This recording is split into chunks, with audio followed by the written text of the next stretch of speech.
नमस्कार मित्रों, स्वागत है आप सभी का हमारे चैनल वास्तु टीवी पथ में।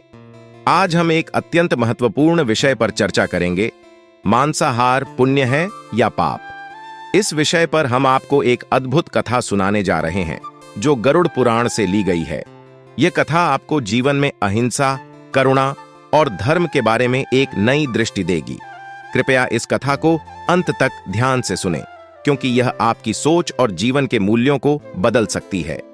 अधूरी कथा सुनने से आपको पाप भी लग सकता है, इसलिए इसे पूरा अवश्य देखें और अपने ज्ञान को बढ़ाएं। दोस्तों, वीडियो के लास्ट में आप लोगों को पता लगने वाला है कि जो लोग ज्यादा मांस खाते हैं या दारू पीते हैं, मतलब कि वह लोग जो हर रोज मांस, मछली, मदिरा, दारू आदि पीते हैं, उनके घर में माता लक्ष्मी प्रवेश कर सकती है या नहीं। मतलब उनके घर में जो पैसे की तंगी चल रही है वह दूर हो सकती है या नहीं, इसे हम लोग विस्तार से जानेंगे। तो कथा बिल्कुल ध्यान से कान लगाकर सुने। अब शुरू करते हैं वह कथा। जब भगवान श्री कृष्ण अपने बाल्यकाल में थे, एक दिन भगवान श्री कृष्ण एक पेड़ के नीचे बैठे बांसुरी बजा रहे थे। तभी अचानक एक हिरण दौड़ता हुआ वहां पहुंचा और डर के मारे भगवान के पास जाकर छिप गया। वह हिरण बहुत ही घबराया हुआ था, जैसे कि उसकी जान को कोई बड़ा खतरा हो। श्री कृष्ण ने उसे स्नेहपूर्वक देखा और उसके सिर पर हाथ फेरते हुए पूछा, क्या हुआ मित्र, तुम इतने भयभीत क्यों हो? उसी समय हिरण का पीछा करते हुए एक शिकारी वहां आ पहुंचा। शिकारी ने गुस्से में कहा, यह मेरा शिकार है, इसे मैंने पकड़ने के लिए बहुत मेहनत की है, इसे मुझे दे दो, क्योंकि इस पर मेरा अधिकार है। भगवान श्री कृष्ण ने शांतिपूर्वक उत्तर दिया, हर जीव का अपने जीवन पर स्वयं का अधिकार होता है। किसी और को यह अधिकार नहीं है कि वह उसे मारकर अपने लाभ के लिए उपयोग करे। शिकारी ने उत्तेजित होकर कहा, यह मेरा शिकार है और मैं इसे मारकर खाऊंगा। यह मेरा अधिकार है और इससे मुझे जीवन जीने के लिए ऊर्जा मिलेगी। श्री कृष्ण ने शिकारी को समझाते हुए कहा, किसी भी जीव को मारकर खाना धर्म की दृष्टि में पाप की श्रेणी में आता है। क्या तुम पाप के भागी बनना चाहते हो? मांसाहार पुण्य नहीं बल्कि पाप है। क्या तुम धर्म और शास्त्रों के नियमों को नहीं जानते? शिकारी ने उत्तर दिया, मैं तुमसे उतना शिक्षित तो नहीं हूं, लेकिन मैं यह जानता हूं कि मांस खाना पाप नहीं है। मांसाहार से एक जीव को मुक्ति मिलती है और यह जीव बंधन से उसे आजाद कर देता है। राजा लोग भी तो शिकार करते थे, वे भी मांस का सेवन करते थे, फिर यह पाप कैसे हो सकता है? भगवान श्री कृष्ण ने शिकारी की इस बात पर मुस्कुराते हुए कहा, यह विचार तुम्हारी तामसिक बुद्धि के कारण आया है, जिसने तुम्हारी सोचने समझने की क्षमता को धुंधला कर दिया है। परंतु मैं सीधे उत्तर देने के बजाय तुम्हें एक कथा सुनाऊंगा। इसे ध्यान से सुनने के बाद तुम स्वयं तय करना कि मांसाहार पुण्य है या पाप। शिकारी ने सोचा कि इसमें उसका कोई नुकसान नहीं है, वह कथा सुनकर मनोरंजन भी कर लेगा और फिर वह हिरण को मार भी सकेगा। इसलिए उसने कथा सुनने के लिए सहमति दे दी। श्री कृष्ण ने अपनी कथा की शुरुआत की। बहुत समय पहले मगध राज्य में एक भयंकर खाद्य संकट उत्पन्न हो गया था। राज्य में अन्न का उत्पादन बहुत ही कम हुआ था और लोग भूख से मरने लगे थे। इस संकट से निपटने के लिए राजा ने अपने मंत्रियों से विचार विमर्श किया। उन्होंने राज्यसभा में पूछा, इस खाद्य संकट से निपटने के लिए सबसे सस्ता और सरल खाद्य पदार्थ क्या हो सकता है? मंत्रीगण सोच में पड़ गए। चावल, गेहूं, सब्जियों आदि को उगाने के लिए समय और मेहनत की आवश्यकता होती है, और यह भी तभी संभव है जब मौसम और परिस्थितियां अनुकूल हों। एक मंत्री जो शिकार का शौक रखता था, खड़ा हुआ और उसने कहा, महाराज, सबसे सस्ता और पौष्टिक खाद्य पदार्थ मांस है। इसके लिए न तो ज्यादा खर्च की आवश्यकता होती है और न ही ज्यादा श्रम। मंत्री की इस बात पर राज्य के अधिकांश सामंतों ने सहमति जताई। उन्हें यह विचार सही लगा कि मांस आसानी से मिल सकता है और इससे प्रजा की भूख मिटाई जा सकती है। लेकिन प्रधानमंत्री, जो अब तक चुप थे, उन्होंने कुछ नहीं कहा। राजा ने उनसे पूछा, प्रधानमंत्री, आप चुप क्यों हैं? क्या आप इस विचार से सहमत नहीं हैं? प्रधानमंत्री ने शांति से उत्तर दिया, सम्राट, मैं इस बात से सहमत नहीं हूं कि मांस सबसे सस्ता और सरल उपाय है। वास्तव में मांस सबसे महंगा, और विनाशकारी खाद्य पदार्थ है। प्रधानमंत्री की इस बात पर सभा में हलचल मच गई। सभी मंत्रियों और सामंतों ने चौंक कर पूछा, आप ऐसा क्यों कह रहे हैं? मांस तो बिना किसी बड़ी लागत के आसानी से मिल जाता है, फिर यह सबसे महंगा कैसे हुआ?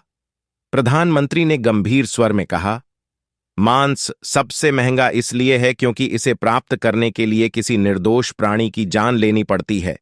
हम एक जीवित प्राणी का जीवन समाप्त कर देते हैं और वह जीवन कभी वापस नहीं आता। इससे हम केवल अपनी भूख मिटाते हैं, लेकिन यह आत्मा के लिए अत्यंत घातक होता है। किसी प्राणी को मारकर भोजन करना धर्म के विरुद्ध है। यही कारण है कि मांस सबसे महंगा है।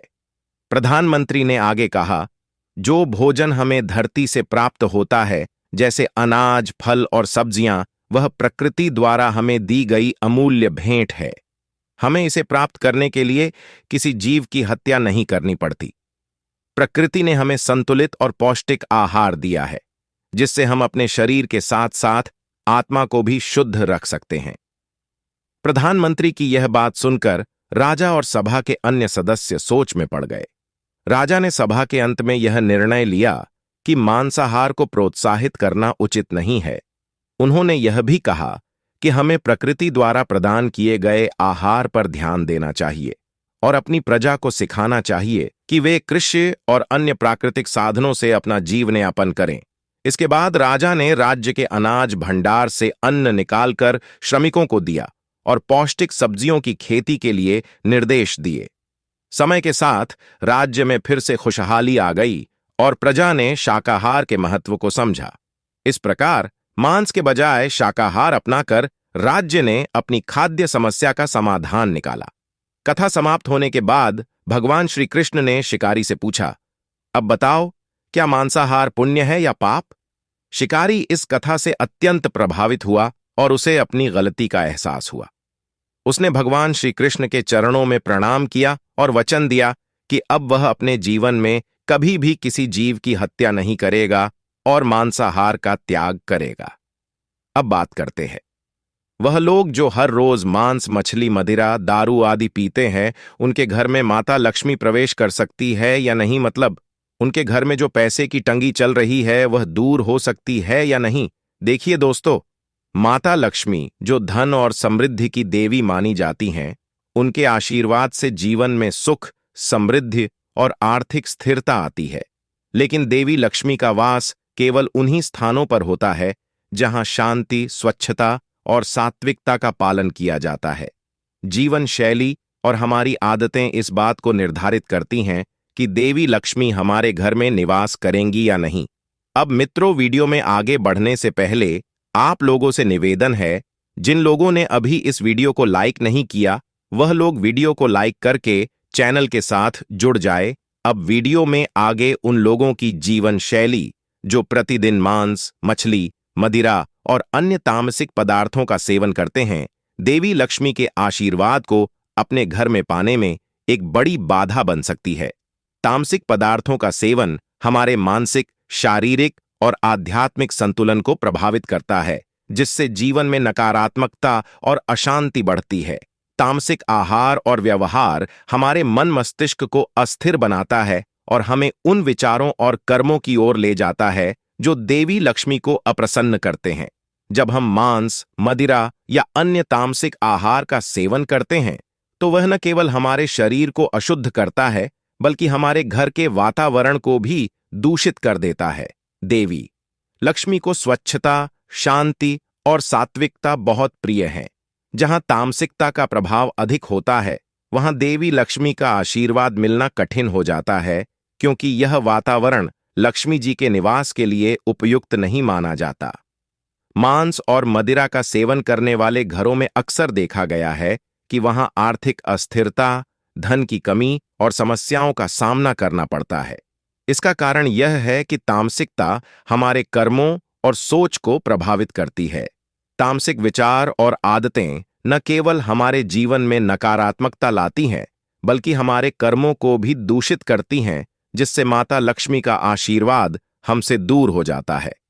अगर आपके घर में आर्थिक तंगी है और आप माता लक्ष्मी का आशीर्वाद प्राप्त करना चाहते हैं, तो आपको अपनी जीवन शैली में महत्वपूर्ण बदलाव लाने होंगे। सबसे पहले तामसिक पदार्थों का सेवन पूरी तरह से त्याग दें। शास्त्रों में यह स्पष्ट रूप से कहा गया है कि जहां तामसिकता और अशुद्धता का वास होता है, वहां देवी लक्ष्मी का प्रवेश संभव नहीं होता। इसके विपरीत, जब हम सात्विक जीवन शैली अपनाते हैं, शुद्ध आहार और विचारों का पालन करते हैं, तो हमारे जीवन में सकारात्मक ऊर्जा का संचार होता है। सात्विक आहार हमारे शरीर, मन और आत्मा को शुद्ध करता है और देवी लक्ष्मी को आकर्षित करता है। सात्विकता का पालन करने से न केवल हमारे जीवन में शांति और संतुलन आता है, बल्कि हमारे कर्मों में भी सुधार होता है, जिससे माता लक्ष्मी प्रसन्न होती हैं और हमारे घर में स्थायी रूप से निवास करती हैं। सात्विक जीवन शैली अपनाने के साथ साथ नियमित रूप से देवी लक्ष्मी की पूजा और आराधना करना भी अत्यंत आवश्यक है। स्वच्छता का विशेष ध्यान रखें, क्योंकि लक्ष्मी जी का निवास स्वच्छता और शांति वाले स्थानों पर होता है। घर के पूजा स्थल को प्रतिदिन साफ करें और वहां दीपक जलाएं। देवी लक्ष्मी की प्रतिदिन आरती और स्तोत्र का पाठ करें, जिससे देवी का आशीर्वाद बना रहे। धन के सदुपयोग और दान का भी अत्यधिक महत्व है। नियमित रूप से गरीबों और जरूरतमंदों को दान देना एक पुण्य का कार्य है, जिससे माता लक्ष्मी का आशीर्वाद प्राप्त होता है। दान से हमारी आत्मा शुद्ध होती है और धन की प्रवाह भी सही दिशा में चलता है, जिससे घर में समृद्धि और सुख शांति बनी रहती है। मदिरा, मांस और मछली का सेवन करने वाले लोग अक्सर यह सोचते हैं कि ये आदतें उनके जीवन में आनंद और राहत लाती हैं, लेकिन वास्तव में यह एक भ्रम है। ये तामसिक आदतें केवल क्षणिक सुख देती हैं, लेकिन इनके दीर्घकालिक प्रभाव बहुत ही घातक होते हैं। तामसिकता जीवन में आर्थिक तंगी, मानसिक अशांति और स्वास्थ्य संबंधी समस्याओं को जन्म देती है, जिससे जीवन में नकारात्मकता और अस्थिरता बढ़ती है। यदि आप आर्थिक तंगी और समस्याओं से छुटकारा पाना चाहते हैं, तो सबसे पहले तामसिक आहार और आदतों का त्याग करें। इसके बाद सात्विक जीवन शैली अपनाएं, नियमित रूप से पूजा करें, दान करें और अपने कर्मों को शुद्ध रखें। देवी लक्ष्मी की कृपा प्राप्त करने के लिए आवश्यक है कि हम अपनी सोच और जीवन शैली को शुद्ध और सकारात्मक बनाएं। इस प्रकार मांस, मछली और मदिरा का सेवन करने वाले घरों में माता लक्ष्मी का निवास संभव नहीं है, जब तक कि वे तामसिकता का त्याग कर सात्विकता को नहीं अपनाते। अगर आपको यह कथा ज्ञानवर्धक लगी हो तो इसे लाइक करें, अपने मित्रों के साथ साझा करें और हमारे चैनल को सब्सक्राइब करें, ताकि आप और भी ज्ञानवर्धक कथाओं से जुड़े रहें। धन्यवाद प्रिय मित्रों।